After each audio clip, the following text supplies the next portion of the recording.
Bom dia, boa tarde, boa noite, meus alunos. Então, a gente vai continuar a falar aí sobre água, né? Vamos falar hoje sobre rios, lagos e aquíferos.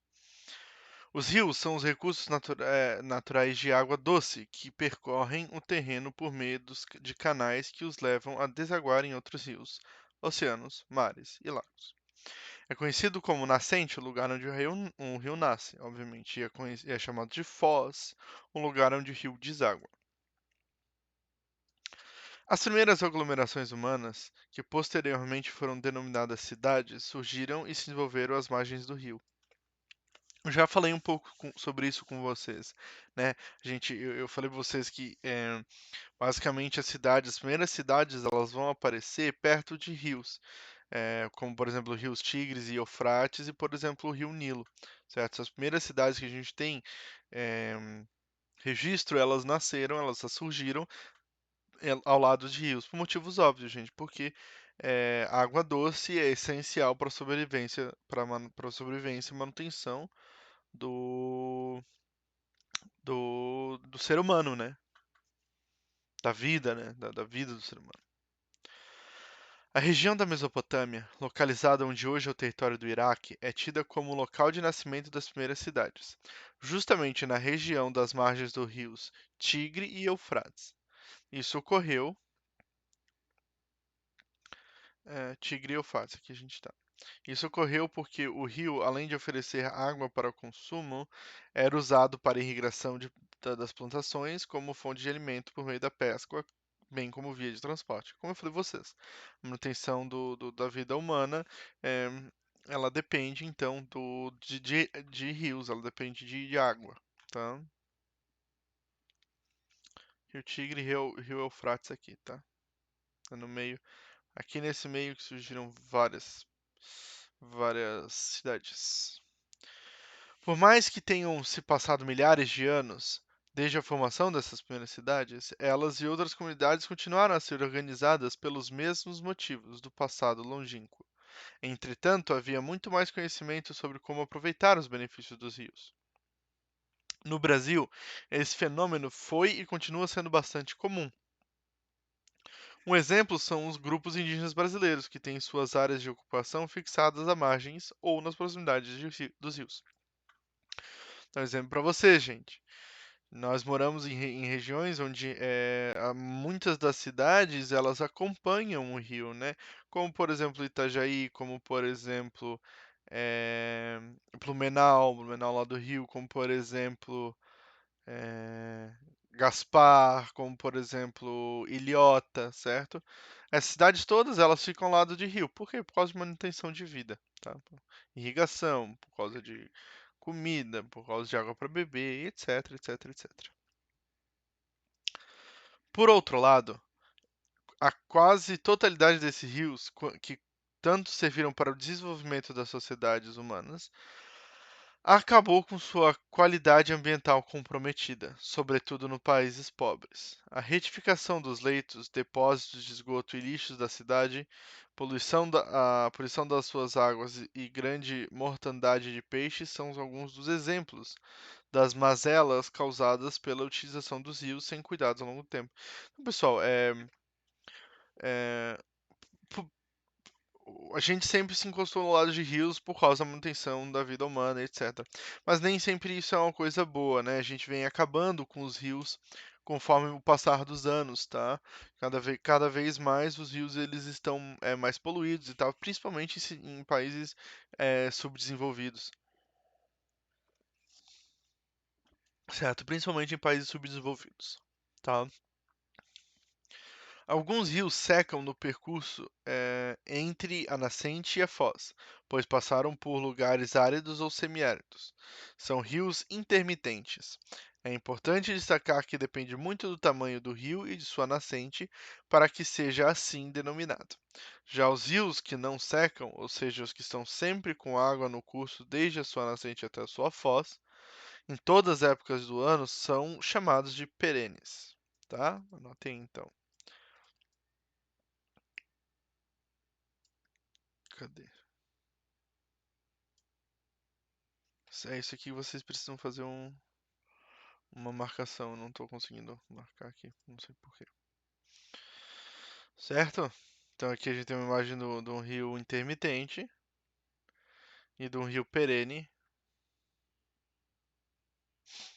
Essas duas imagens aqui.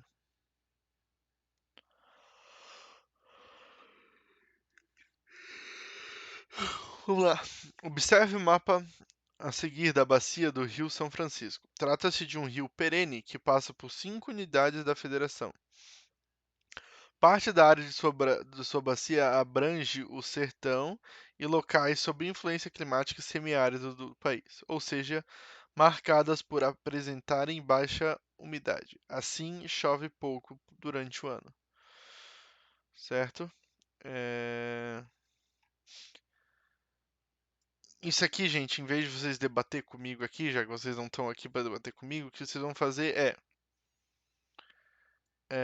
pesquisar isso aqui, ó, no Google, tá? Como é possível, então, o rio não cercar, tá? Pesquisem isso no Google, falando sobre rios intermitentes, tá? Já que vocês não estão aqui para debater comigo, vocês vão fazer uma pesquisa melhor, tá bom? Botem isso no Google, façam a pesquisa sobre isso no Google, ou nos livros, onde vocês quiserem. Os lagos naturais são reservatórios de água doce ou salgada, rodeados por terra, sem ligação com o mar, e apresentam várias origens. Eles são resultados de depressões, afundamentos, né, ou nos terrenos oriundos das crateras de vulcões extintos, de falhas tectônicas, de geleiras, de astroproblemas e de meandros. Os rios abandonados e de meandros de rios abandonados. Essas depressões vão sendo preenchidas pela água da chuva ou por rios que os cortam, tá? Astroproblemas, gente, impactos na superfície de corpos celestes, meteorito, tá? Fundamento criado por meteorito. Literalmente a Terra era assim, afundou, daí com o tempo, com uns milhares e milhares de anos passou, com chuva e tal, foi enchendo e virou, se tornou um lago. Ou meandros, caminhos tortuosos de um curso de água em superfície planas e com pouca declividade, tá? Mesma ideia. São todos eles, então, a formação de lagos é basicamente essa, tá? É, então, crateras vulcânicas, falhas tectônicas, geleiras que sumiram, astroproblemas ou meandros, tá?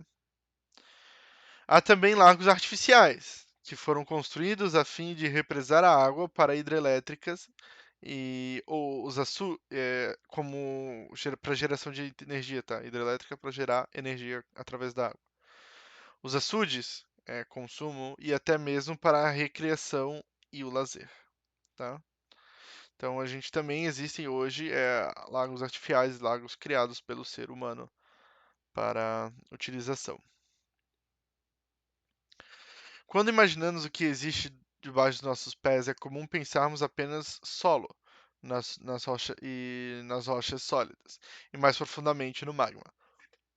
Porém, em alguns lugares da Terra existem rios subterrâneos, formados pela água das chuvas e dos corpos hídricos que, por causa da sua força da gravidade, penetram o solo. Assim, a água pode ser encontrada com abundância em que a gente chama de aquíferos, gente. Botem no caderno de vocês, aquíferos, que são formações geológicas subterrâneas capazes de armazenar imensas quantidades de água, né? Isso ocorre pela existência de rochas permeáveis e porosas, e também de espaços vazios que são espécies de piscinas no interior da Terra, tá? Então são aquíferos. Os aquíferos são de extrema importância, pois abastecem manas, ui, desgraça, tá difícil hoje, mananciais e ajudam na formação de rios, lagoas e pântanos. Em determinados pontos onde por questões físicas a água ascende na superfície, entre a água ascende à superfície. Ponto, desculpa. Entre os aquíferos que abrangem o território brasileiro, destaca-se o Sistema Grande Amazônia, na Amazônia, o Sistema Bambuí, região médio de São Francisco, e o Sistema Guarani, que a gente vai dar uma olhadinha na próxima sessão, tá? Rocha impermeável, e aquífero arênico, certo? Então, o que acontece é que através dessas rochas é, que são permeáveis, são porosas, a água passa e chega no subsolo, tá? Gente, para a tarefa hoje, além da pesquisa que vocês vão fazer, vocês vão ler sobre sobre o aquífero aqui, tá? Sobre esse aquífero Guarani, e daí vão responder as perguntas da página 41, tá? Beleza? Valeu, tchau, tchau.